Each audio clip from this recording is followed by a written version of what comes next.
Hey guys, good morning and welcome back to week 2 of What the Heck Do You Do? A weekly podcast highlighting local business owners doing unique and unusual things. Our sponsors this week are Rich Rhodes with New York Life and Infinterest, and we're going to learn more from the founder of Infinterest in a little while here. If you're interested in becoming a weekly sponsor for the show, go ahead and email me at richrhodes@gmail.com and we can help you find out how to do that. So my guest this week is Ali Bozic, who is the founder of Infinterest. And so first thing I need to do, Ali, is say, how are you? I'm doing wonderful this morning. Thank you. Awesome. Yes, you? I'm doing well. So the first thing I need to do is give Ali props. And the reason I need to do that is I think your business is probably the number one reason why this podcast even got started. So Ali and I are in a networking group called Ignite You. It meets every Tuesday and Friday in Lakewood, and so part of Ignite You is you get to sit at a table with 6 or 7 other business owners, and everybody gets 3 minutes to go around the table and talk about either their business or whatever it is they want to talk about. And so Ali's business, which we're going to get into in a minute here, kind of threw me for a loop. I had trouble really fully understanding, okay, so how does it work? What are the benefits? Help me understand this. How do you bring people together? And so I'm really excited that you're here today because I think for a lot of people, this is going to be exciting for them to hear. I think this concept's relatively new out there. I think it's got a ton of opportunity. So I'm excited to have you share more with everybody else. So with that, Ali, why don't you tell us, what the heck do you do? What the heck do I do? Well, first, I wanted to respond to that a little bit because I really want to take that as a compliment that's inspired this podcast, because I think this podcast is amazing and it's going to be a good opportunity for a lot of people to really explain in more detail what they do. It also really highlighted one of the biggest challenges I think I've had in trying to explain my business. There's a lot of moving parts, and I think because it's something that hasn't been done before, it definitely has a learning curve of me kind of rambling and going on for a little bit. Maybe around like the 10 to 15 minute mark is when people start to like wrap their head around it. Oh, that's really cool. And then more often than not, I will get to watch people take the ball and kind of roll with it and bring their own ideas. Mm-hmm. But in a network setting, you have 3 minutes. And so it's hard to kind of go out there and explain all those things in 3 minutes. And I really was blown away with you, because we had that limited interaction, and that was right at a time where I was making a decision to do my first trial event and just like kind of put my money where my mouth was. And like, I've been talking about this for a long time. I'm going to have an open house. We're going to bring vendors in. We're going to see how people respond to it. And you showed up. I mean, this was really huge. That was one of the most nerve-wracking things. It wasn't a typical open house day and time. It was Tuesday lunch, basically, in North Tacoma.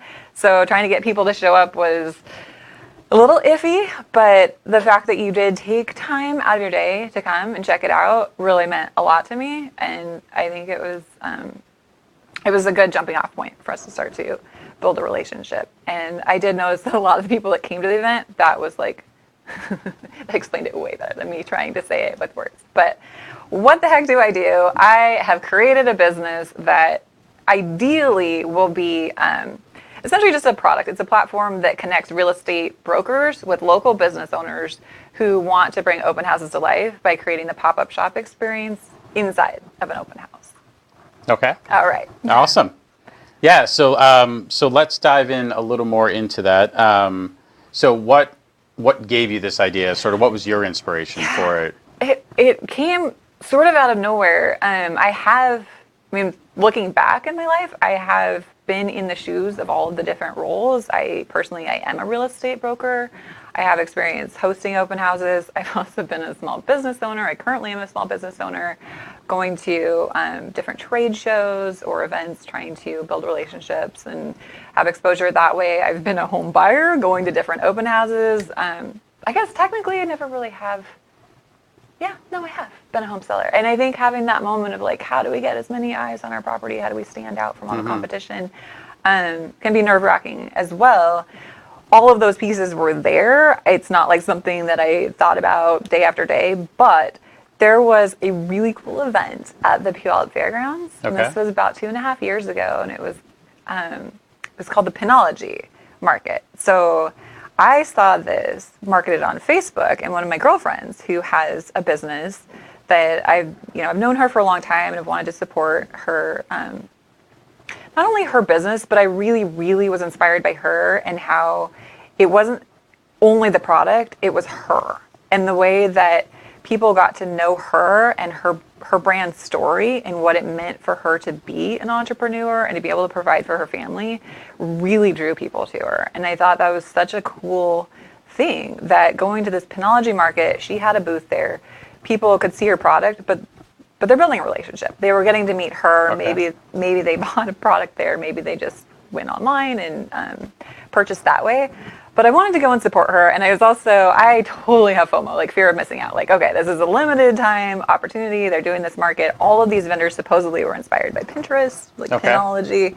So like, that's totally my thing. And I knew I wanted to go. I convinced my husband to go with me, and he was just up for anything, which I love. So we went down to the Puyallup Fair. I didn't realize there was like a cover charge to even get in the door. So it was $7 a piece, and he's like, cool. Like, I'm paying to go look at stuff. But not only that, there was a line. It took us almost 20 minutes to get in the door, pay our money, to just then be exposed to all these people who had, things to sell. And as we were walking around, it was like a frenzy. It was so crazy to me. Like, they had a very maybe smaller than it should have been space for the amount of vendors that were there, and I don't know if they were expecting that much foot traffic, but as we got in the doors, it was like slightly claustrophobic. That might be a bit extreme, and I'm not one to say that. Like, I like the excitement and the energy and all the people that are, like, oh, what is there? And it's like a little moth to a flame. But what I was noticing was that there were booths that I was really interested in, but there were so many people crowding around that I was like almost intimidated. Sure. Like, I was curious. I wanted to know more, but I felt like, like I have to kind of push and shove to get up to the front to even like ask a question. Maybe I don't want to buy it. I just want to know more. And so I don't want to like get in somebody else's way if they're trying to make this purchase. So I found myself kind of shying away from that. And it was like getting hot. And then my husband's like, I'll hold your coat and I'll hold your bag. And he was waiting in the corner. He's like, you go do you. And so I'm like, that's so sweet. And I was walking around, but it got to a point where it was too overwhelming. And so we left, and that night, I think literally around like 3 a.m, I kind of like startled awake. I was like, oh my gosh, like it would have been so cool for me as a consumer to have had like a little one-on-one time with one of these businesses and see their whole display and their setup and get to know them and their story. But in that context, there was just way too much going on. So also having the experience of a real estate agent where I've had open houses that are like, they're packed and it's a hot market and people are in and out. But there are also those little pockets where you have a really great home, but for whatever reason, it's just difficult to drive the traffic there. And, you bake your cookies and you put your ads out and Craigslist and social media, and you kind of sit around and like cross your fingers and hope that people show up.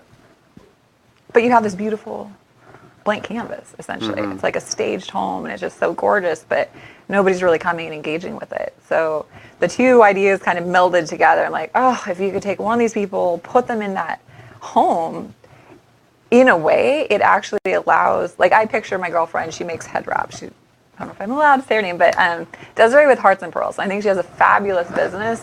And sometimes, this occurred to me too, that in the context of all these people around, like I get kind of shy, like trying the things on. It's like there's all these people around, but I imagined that in like a master bedroom, right? So like, what if she had her display set up, and as a potential home buyer, I get to go into that space.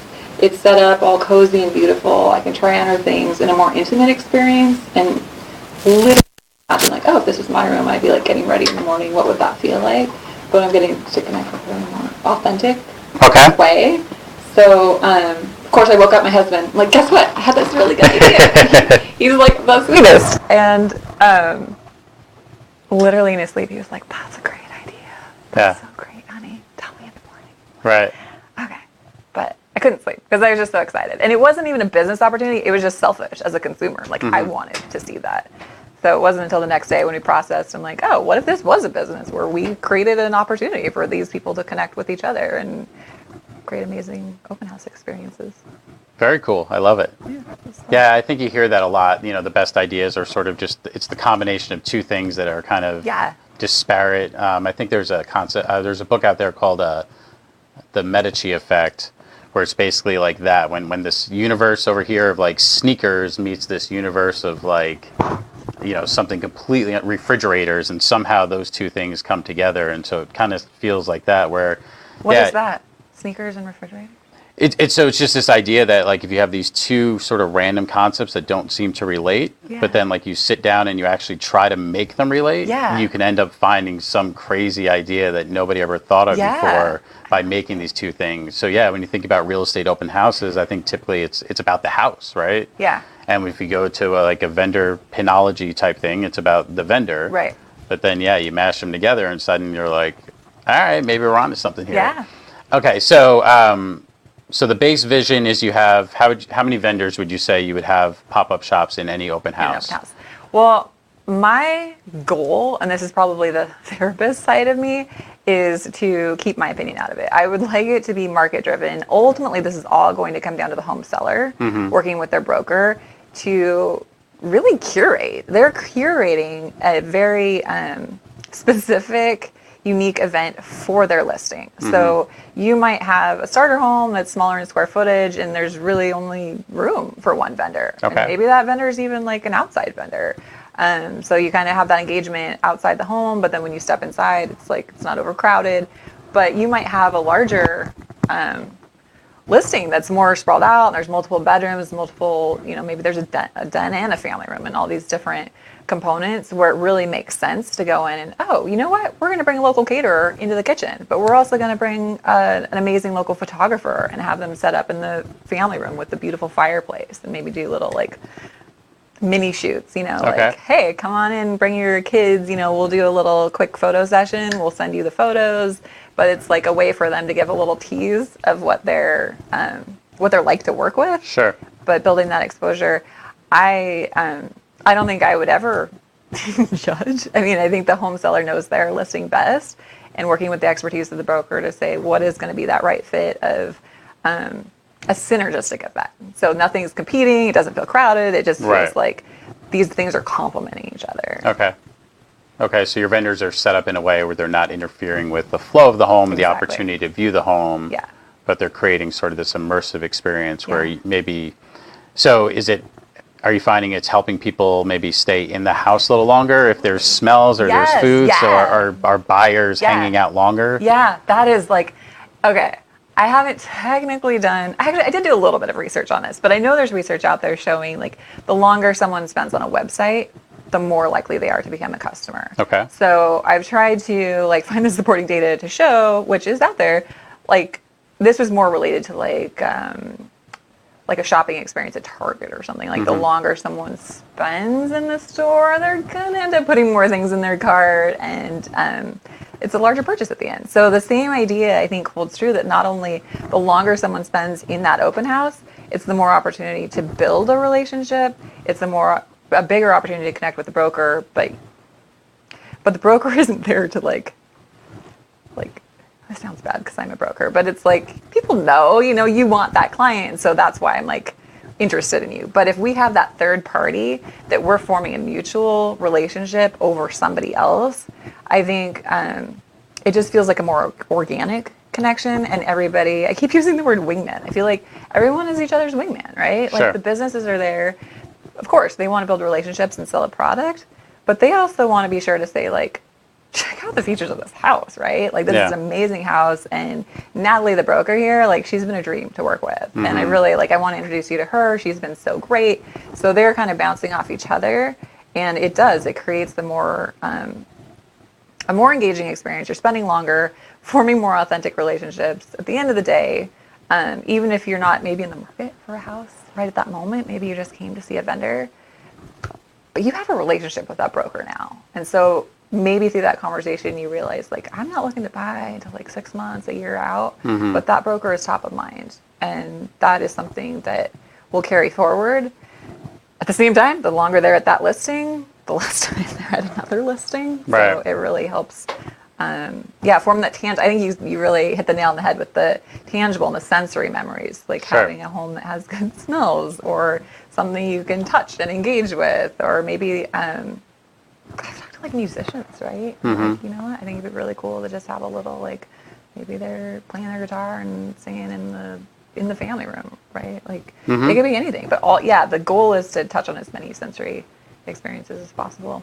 I love it. Yeah, no, I've bought and sold a couple houses, and usually we had like Alexa running and some music. So yeah, if you have live music, and then maybe you get a gig or two booked. And Totally. I know the one that I stopped at, Shake Shake Shake, was there cooking burgers, and so they were in the backyard barbecuing, and people were literally sitting on the deck eating the burgers. But now they're not just getting free food per se; they're also picturing themselves having a barbecue and having friends over and sitting on this porch. Totally. And they're starting to visualize what that could look like. Yeah. And so, I do think that potentially comes with time. I know, having, again, bought a couple of houses, sometimes you're in and you're out. Right. Or you just don't have that time to really visualize the house. Right. Or if you do, then the realtor's starting to like, how interested are you, right? And it's kind of like people, like people when they go to the store, right? They're like, they are looking for something, but as soon as like the person comes over and says, "How can I help you?" You're like, "Oh, I'm good, just looking," right? But you're not. Yeah. You are interested, and so I think it's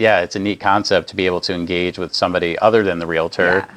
And then I think too, maybe if it's a busy open house, maybe the realtor isn't available.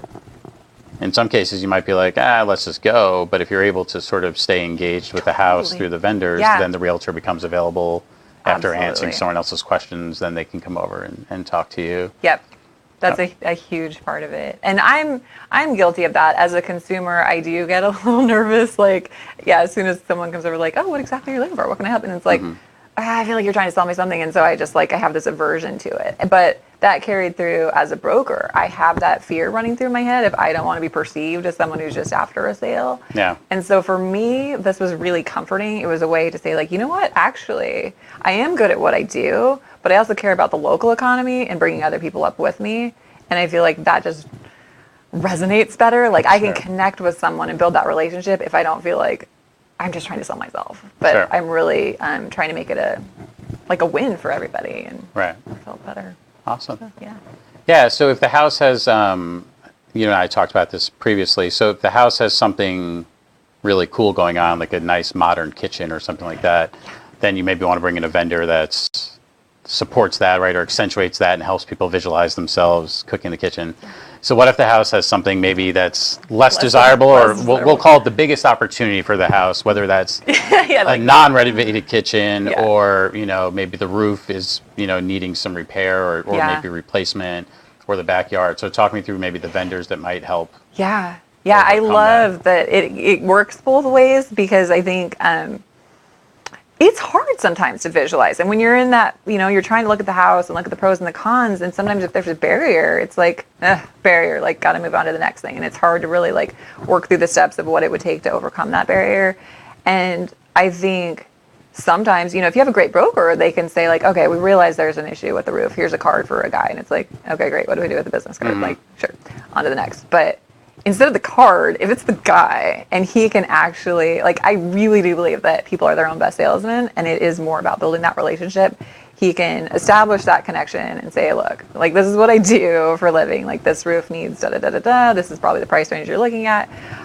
In my perfect world, as vendors join, maybe there is an incentive to offer, some sort of promotion or deal, right? If you end up making an offer on this house, I'll knock 5% off or whatever it is. And so it makes it one step easier to make that sale happen. Somebody's holding their hand and guiding them to that it isn't as big of an issue as you think. I can get you to that end result. And then you don't have to worry as the seller of the home. You're kind of sitting there like, oh gosh, I hope people don't freak out because the roof or, the backyard or whatever it is. But it kind of gives you that extra, you could say card up your sleeve or something, I have the solution, right? I can make this easier for you. But that flip side, like you were saying, we had Shake Shake Shake. They did an awesome barbecue at our very first trial event. We've done other events where we had Sergeant Hart's barbecue, and they came inside. They were in the kitchen. They had different appetizers, and a beautiful display with all of their Sergeant Hart's products, and the kitchen was gorgeous. So when people came in, they were spending more time in the kitchen, but Right. they were also trying the different appetizers with that barbecue sauce. But to me, the most important thing was that Makita Hart showed up. Like, she was there, and she's awesome. Like, Right. I think one of the most dynamic features of people's business is getting to know the personality behind that. Sure. And once people meet her, you know, because even in your head, if you're thinking, I can go buy barbecue sauce at the, you know, Target or whatever. But when I know her and I see the passion and I get excited about, like, what her business actually represents, I'm, you know, infinitely more inclined to want to make that sale, be a customer. Right. So. Okay. Yeah, I love it. And so hopefully this is helping to kind of paint that picture a little bit. So you have businesses that maybe are looking to do something specifically in that house. And I know, so I think a lot of times home purchase is probably the biggest thing you're going to buy. Yeah. And so it's not just, and there's line items that end up on your HUD statement, right? There's this and there's that. So I think people are in that sort of big budget kind of space, and it really comes down to the bottom line. And so rather than being an open house and be like, oh, we like it, but we'd have to leave to figure out the landscaping for the backyard or the kitchen, having somebody there who can literally maybe even quote you a bid and show you some pictures and say, well, now you're out the door. It's higher, but if it's still within your budget, Right, if the house is listed for, let's say, $300,000 and there's a $20,000 job, instead of thinking, oh, we have a $20,000 expense, it's more of we're buying a $320,000 house, right? But we're getting all the things that we wanted. And so, I think I see a huge opportunity there. And then certainly for businesses where people in the homeowners market, obviously there's an opportunity for them there. Right? So it's good for the businesses because potentially they'll get a job either there or make connections for later. Right? The musicians, the financial planners, the cooks, the all the different things. The one that jumps out to you, I just thought this was amazing. Bo Bishop, he's in our networking group together, and we connected early on, and he's just like, he's phenomenal just as far as being a networker and promoter.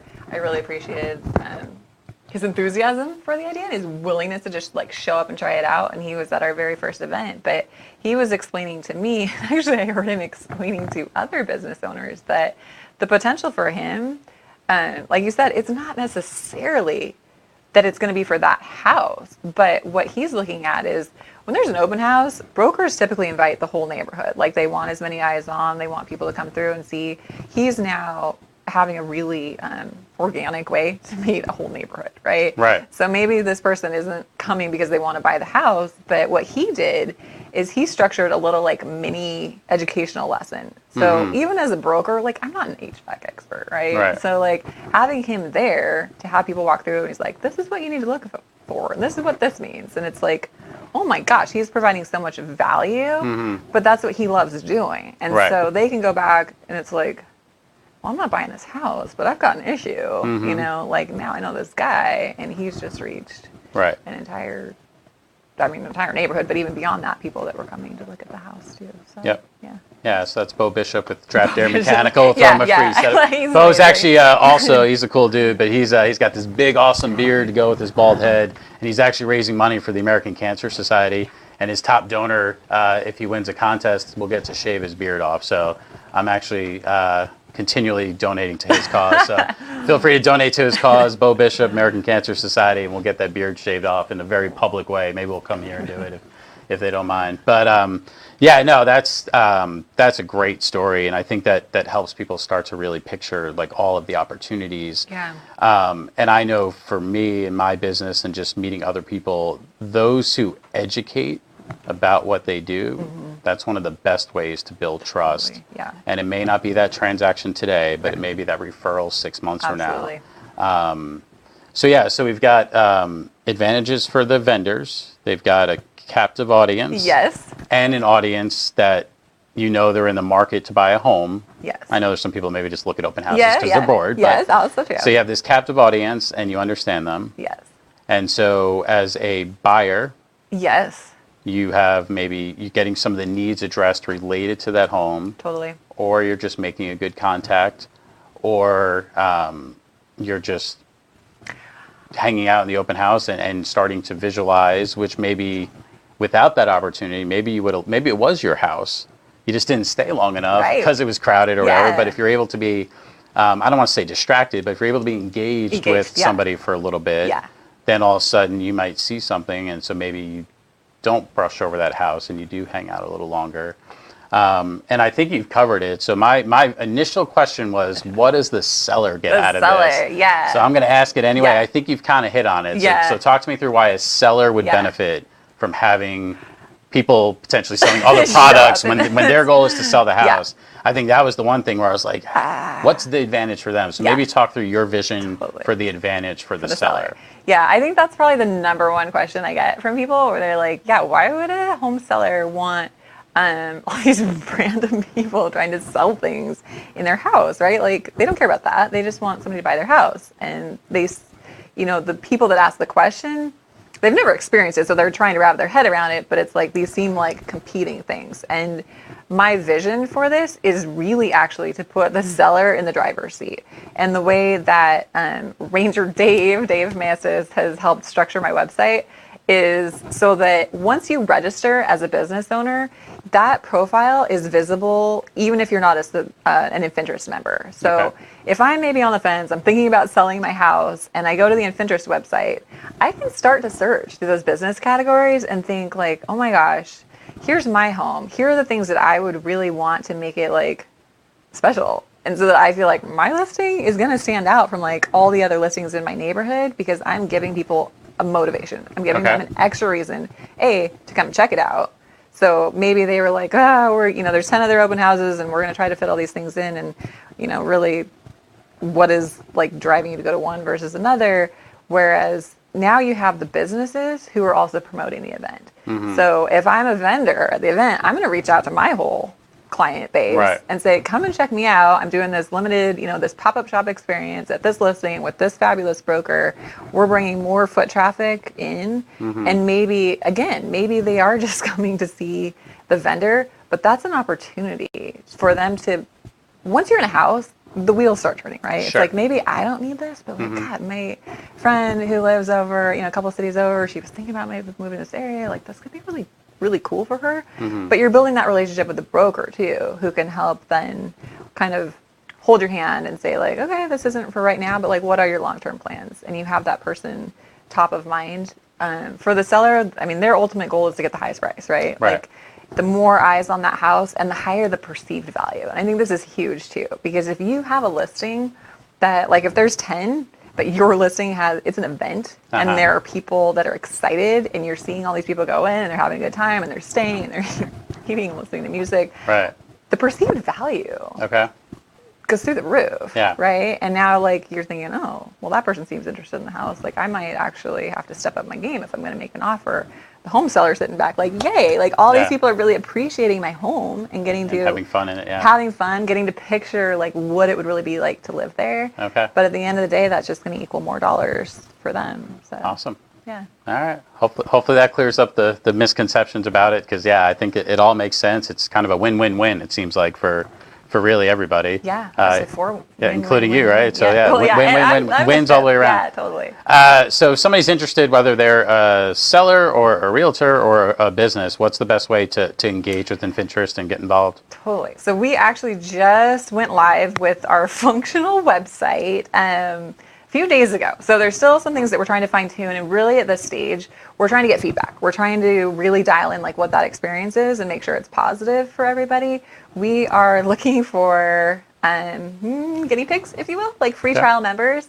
And if you go and register on Infinterest.com, you can actually use the code Ali free. It's ALI and free, and you will basically be in at the ground level. Like I'm so confident. I really see this like scaling and spreading. Mm-hmm. And I think for right now, like the connections I've made through Ignite You and I have different networking teams, like those are the people that I love and trust. I want them to be a part of this because I trust them to give me honest feedback too, so that I can make it the best experience. Mm-hmm. So the more people we can get in, even if even if I'm not making any money right away, like they're doing a free trial.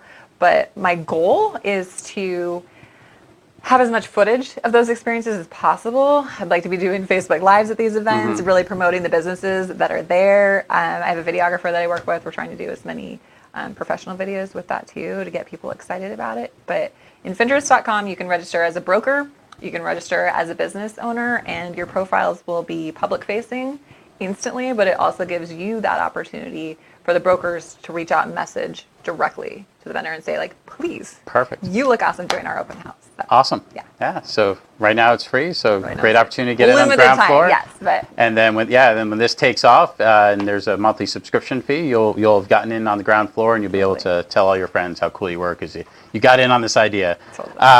That was awesome. Thank you so much, Ali. I thank you. appreciate it. That was great. Like I said at the beginning, I just thought that this was an idea that more people needed to hear about, and so I'm glad we had this opportunity to do it. Thank you guys for tuning in. We appreciate you. Tune in next week to hear from Richard Moore with Seasoned Innovations. Keep chasing your dreams. Bye.